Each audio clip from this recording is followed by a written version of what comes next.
دوستو، جب لوگوں نے حضرت علی رضی اللہ تعالی عنہ کو اپنا خلیفہ مقرر کیا تو حضرت علی رضی اللہ تعالی عنہ نے مسجد کوفہ کے منبر پر کھڑے ہو کر یہ اعلان کیا: اے لوگو، میرے فرما روا ہونے سے پہلے اگر مجھ سے کچھ علم لینا چاہتے ہو تو میں حاضر ہوں۔ تب عرب کے 10 بڑے بڑے عالم حضرت علی رضی اللہ عنہ کے علم کو جھوٹا ثابت کرنے کے لیے ان کے پاس آئے اور متکبرانہ انداز میں گویا ہوئے: اے حضرت علی رضی اللہ عنہ، تم نے مسجد کوفہ کے منبر پر کھڑے ہو کر یہ دعویٰ کیا ہے، اگر کوئی آپ سے جس طرح کا چاہے مرضی سوال کرے آپ اس کا اپنے علم کے مطابق بالکل درست جواب دیں گے۔ حضرت علی رضی اللہ تعالی عنہ نے ارشاد فرمایا: اے عرب سے آنے والے معزز مہمانوں، آپ نے جو بھی سنا بالکل درست سنا۔ اگر تمہارے دل میں روز قیامت تک کی کسی چیز کا سوال ہے تو تم جان لو اللہ تعالیٰ نے اس بارے میں بھی مجھے اس قدر وسیع علم عطا کیا ہے کہ میں تمہیں اس کا بھی درست جواب دے سکوں۔ تب عرب کے وہ 10 بدو عالم کہنے لگے کہ ہم تم سے ایک ایک کر کے سوال کریں گے،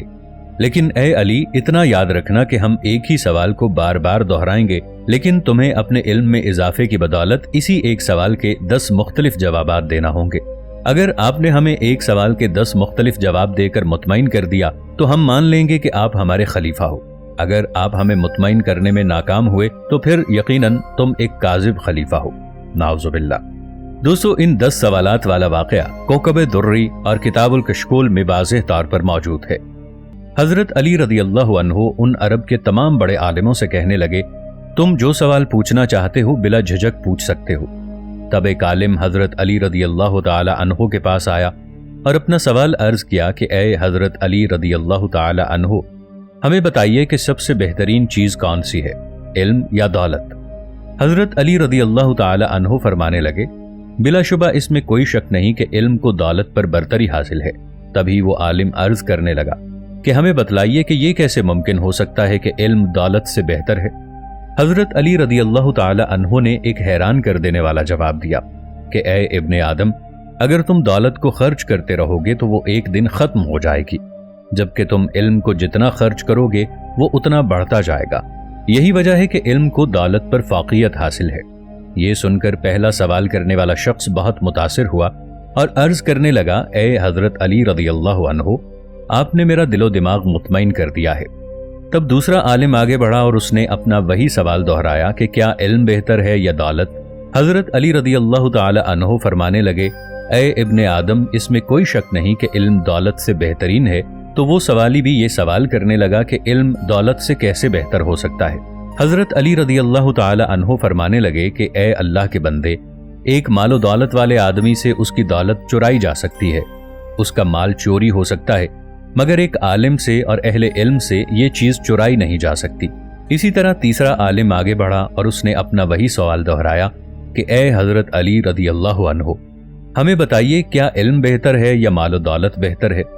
حضرت علی کرم اللہ وجہہ نے جیسا کہ پہلے ان 2 آدمیوں کو جواب دیا تھا، اس کو بھی یہی جواب دیا: بے شک علم دولت سے بہتر ہے۔ تبھی وہ آدمی کہنے لگا کہ کوئی ایسی دلیل دیجئے جس سے میرا دماغ مطمئن ہو جائے۔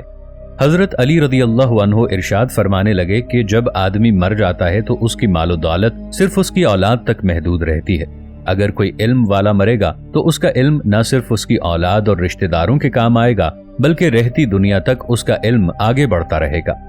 چوتھا عالم حضرت علی رضی اللہ تعالی عنہ کی طرف بڑھا اور اس نے بھی یہی سوال کیا۔ حضرت علی رضی اللہ تعالی عنہ ارشاد فرمانے لگے: اے ابن آدم، انسان جب مر جاتا ہے اسے قبر میں اتارا جاتا ہے تو اس کے ساتھ اس کی دولت ختم ہو جاتی ہے اور رفتہ رفتہ وہ سب کے ذہنوں سے مٹنا شروع ہو جاتا ہے،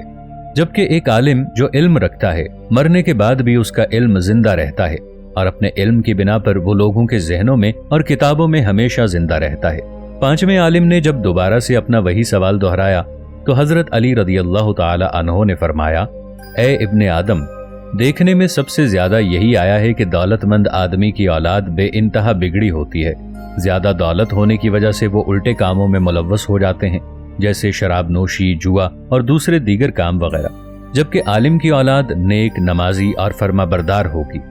چھٹے عالم نے وہی سوال حضرت علی رضی اللہ تعالی عنہ سے کیا تو آپ رضی اللہ عنہ نے فرمایا: جس انسان کے پاس مال و دولت زیادہ ہوگی اس کے اسی قدر دشمن زیادہ ہوں گے،